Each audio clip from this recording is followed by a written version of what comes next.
Hola chicos, ¿qué tal? ¿Cómo estáis? Bueno, en el vídeo de hoy, después de haber visto magnitudes tan importantes como la fuerza eléctrica, el campo eléctrico, el potencial eléctrico y la energía potencial electrostática, vamos a introducir en este caso un nuevo concepto relacionado con el campo eléctrico y después utilizaremos uno de los teoremas más importantes para volver a recalcular el campo eléctrico producido por una carga, o veremos que también se puede aplicar para otros casos en concreto. En este caso, estamos hablando del concepto del flujo eléctrico. Lo voy a escribir por aquí arriba. Bueno, para empezar a comenzar el flujo eléctrico, para empezar a explicarlo, lo más importante es que empecemos primero entendiendo qué es ese flujo eléctrico. O mejor dicho, que entendamos lo primero qué es el flujo de cualquier magnitud, porque veremos que no solamente se puede aplicar con el concepto eléctrico. El flujo como tal, podríamos decir que sería una especie de densidad de campo eléctrico por unidad de superficie. Es decir, ¿a qué nos referimos? Supongamos, por ejemplo, que tenemos una superficie esférica que rodea a una carga. Es decir, nosotros tenemos aquí una carga, la cual vemos que está rodeada por una superficie esférica de radio R. ¿De acuerdo? De tal manera que la carga se encuentra justo en el centro de dicha superficie. ¿Vale? Repito, esta superficie podría ser realmente cualquier otra. Veremos algunos ejemplos donde podemos plantearla para otro tipo de casos, pero en este concepto tenemos una carga puntual de carga Q, la cual está rodeada por una superficie. Entonces, si recordáis, esta carga Q emitía un campo, el cual era radial con respecto hacia los puntos y se iba estirando o acercando dependiendo de si la carga puntual la considerábamos como positiva o como negativa. Entonces aquí teníamos ese campo que iría yendo en las diferentes direcciones, proviniendo siempre desde esa carga puntual, ¿de acuerdo? En todas y cada una de estas direcciones. Entonces, si nosotros cogiésemos una pequeña superficie, una pequeña porción de la superficie que tenemos en este caso, es decir, cogemos un pequeño cuadradito de esta superficie y nosotros lo ampliamos aquí, lo que nos daremos cuenta es que tendremos ese pequeño cuadradito a partir del cual la carga puntual, que la tendremos aquí abajo, irá mandando ciertos vectores de campo eléctrico que irán atravesándola. ¿De acuerdo? Entonces, ¿qué ocurre? Que la relación que exista entre la cantidad de vectores de campo eléctrico que atraviesen, en este caso, esa unidad de superficie y lo grande o pequeña que sea esa superficie será lo que conoceremos como cantidad de flujo eléctrico. Es decir, es una relación directa que existe entre, como tal, la cantidad de campo eléctrico que tengamos y, por otra parte, la cantidad de superficie de la que dispongamos. ¿De acuerdo? Y ese flujo eléctrico, que se suele determinar con esta letra en griego, viene determinado por la siguiente expresión. Siempre hacemos una integral sobre toda la superficie con la que estamos trabajando de el campo eléctrico producto escalar con el diferencial de superficie. ¿Vale? Es decir, ¿qué es lo que tenemos aquí? Si os dais cuenta, nosotros tenemos que en cada una de estas células, ¿vale? En cada una de las pequeñas áreas que tenemos, si recordáis, dentro de un plano, el vector normal a la superficie siempre es perpendicular a la misma, y si os fijáis, como la carga provendría desde el centro de la propia esfera, cuando el vector de campo eléctrico atraviese la superficie, va a ser completamente paralelo a dicha carga. ¿De acuerdo? O mejor dicho, a dicho vector normal de la superficie. Por tanto, ¿cuál es la conclusión? Que realmente ese producto escalar entre el campo eléctrico y el diferencial de superficie será simplemente un concepto el cual en este caso en concreto, es decir, para el campo eléctrico de una carga puntual, el producto escalar entre ellas será simplemente paralelo por lo tanto será máximo, es decir, que será la integral sobre la superficie del campo eléctrico por el diferencial de superficie.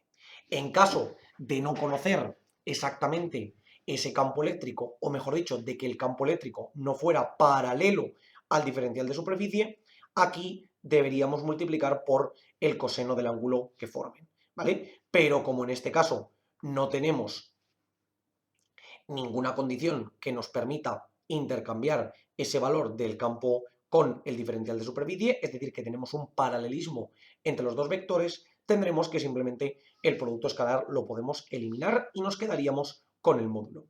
¿Y qué ocurre? Que como en este caso puntual que vamos a tener, el campo eléctrico es constante y los diferenciales de superficie son todos iguales en cada uno de los puntos de la esfera, porque al final la relación que va a existir entre cada uno de los vectores normales al plano, en este caso en su diferencial de superficie, con el campo, siempre van a tener la misma relación independientemente de donde se encuentren, pues entonces lo que haremos será aquí determinar ese diferencial de superficie sobre toda la superficie como simplemente el campo eléctrico por la superficie. ¿De acuerdo? Y este sería el flujo eléctrico total que tendríamos calculado. ¿Por qué es tan interesante esta métrica? Pues precisamente porque en caso de no tener esta condición que hemos visto aquí, es decir, de que no todos los diferenciales de superficie fuesen paralelos a el propio campo eléctrico, por ejemplo, imaginaos que en lugar de tener una carga puntual, tuviésemos un campo eléctrico constante, en este caso, en esta dirección y sentido.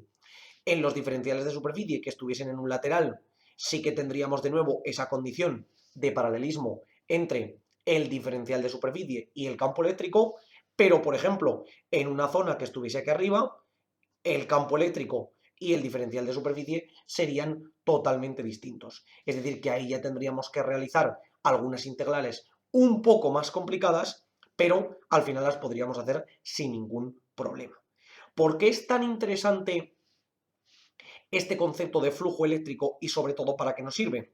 Pues precisamente nos sirve para introducir uno de los teoremas más importantes dentro del campo eléctrico, que es lo que se conoce como el teorema de Gauss. Teorema de Gauss. El teorema de Gauss es muy interesante, ¿por qué? Porque nos relaciona directamente la cantidad de flujo eléctrico que existe con respecto a una superficie con la carga contenida dentro del mismo. Y lo que nos dice es lo siguiente, que el flujo eléctrico de una superficie, que recordemos que es la integral sobre dicha superficie del campo por el diferencial de superficie, será exactamente igual a la carga contenida dentro de esa superficie dividida entre epsilon, donde epsilon, si recordáis, es la permitividad del medio con el que estamos trabajando. Este teorema es imprescindible a la hora de determinar muchísimos de los campos eléctricos que tenemos dentro de diferentes distribuciones de carga. Hasta ahora solamente hemos visto el campo eléctrico determinado por una carga puntual o por varias cargas puntuales, pero por ejemplo, como ya vimos en la parte de densidades, podríamos tener un material que tuviese una densidad de carga lineal, una densidad de carga superficial o una densidad de carga volúmica. De tal manera que en ese caso no tendríamos una carga puntual, sino que tendríamos un conjunto lineal o superficial o volúmico de diferenciales de carga que generarían diferentes campos eléctricos. Y por tanto, para calcular el campo eléctrico total sería una condición muy interesante. Como esos casos son un poquito más complicados, primero vamos a ver el caso más sencillo, que es recalcular el campo eléctrico generado por una carga. Si recordáis, ese campo eléctrico que llamábamos E era simplemente la constante, que era, si recordáis, esa constante, pondremos ahora cuánto era, por la carga que lo genera dividida entre la distancia al cuadrado con respecto al punto que nos encontremos. Y la constante, si recordáis, era 1 entre 4pi por epsilon y todo esto por q entre r al cuadrado. O lo que es lo mismo, q dividido entre 4pi, epsilon 0 en caso de estar trabajando en el espacio o epsilon sin más en caso de estar trabajando en cualquier otro medio y todo multiplicado por r al cuadrado. Este era el módulo del campo con respecto a R. Por tanto, vamos a ver si aplicando el teorema de Gauss llegamos exactamente a la misma condición, ¿vale? ¿Qué es lo que ocurre? Que, como hemos visto, estamos suponiendo que en el caso de una carga puntual, como podría ser en este caso, recordemos, una carga puntual, la cual es el centro de una esfera de radio R, porque nosotros podemos calcular el campo que se va a generar, por ejemplo, en este punto. Es decir, el campo con respecto a una distancia R, la cual R puede ser absolutamente cualquier distancia que nos interese a nosotros. Por tanto, ¿qué ocurre? Como podemos ver, el campo va a ser una magnitud central. Recordemos que la fuerza eléctrica es una fuerza central, al igual que es la gravitatoria. Por tanto, la condición que hemos visto antes de ese paralelismo entre el campo eléctrico y el diferencial de superficie se cumplirá. Es decir, que tendremos que el flujo eléctrico, ¿vale? Lo voy a poner por aquí. Ese flujo eléctrico será de nuevo esa integral de E por el diferencial de superficie dentro de una superficie. Y si os dais cuenta, esta superficie concretamente es una esfera de radio R, ¿vale? Porque estamos trabajando sobre esta esfera. Es decir, tendríamos que coger todos y cada uno de los pequeños cuadraditos dentro de la superficie de nuestra esfera, los cuales, si los sumásemos, nos darían el área total exterior de la esfera. Es decir, que esto sería, esta integral estaría determinada como E por el área de una esfera, ¿vale? El área total exterior va a ser esa superficie la cual el campo eléctrico tendrá que ir atravesando con cada uno de esos vectores. Y si recordáis, el área de una esfera era, pues simplemente multiplico por el campo y sería 4pi por r al cuadrado. Esta era la expresión que teníamos para el área de una esfera. ¿De acuerdo? Y ahora, como hemos visto que esto era exactamente igual al flujo, tendremos que igualarlo, según el teorema de Gauss, a la carga interior dividida entre epsilon. ¿Y con esto qué es lo que podemos hacer? Pues si os dais cuenta, puedo despejar el módulo del campo pasando este 4pi r cuadrado a la parte inferior. Es decir, que E será exactamente igual a Q dividido entre 4pi por epsilon y por r al cuadrado. Y si os dais cuenta, llegamos exactamente a la misma expresión que habíamos visto antes. ¿De acuerdo? De hecho, que esa constante K es 1 entre 4pi por epsilon, o por epsilon 0 si estamos en el espacio, precisamente se deduce del teorema de Gauss, a partir del cual podemos determinar cualquier campo eléctrico con respecto a una superficie.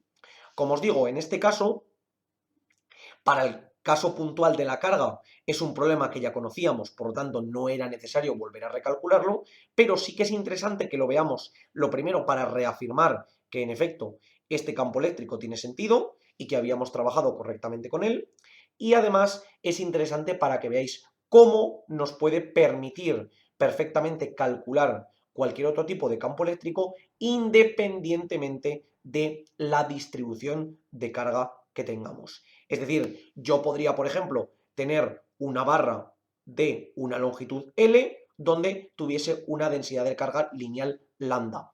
De esta manera podría determinar cuál es a una distancia R del centro de la barra, cuál sería el campo eléctrico determinado por absolutamente toda la barra. Precisamente lo podría calcular con el teorema de Gauss. Y con cualquier otro tipo de distribución eléctrica, de distribución de carga eléctrica, ya sea, como hemos dicho antes, lineal, superficial o volúmica, podría utilizarlo.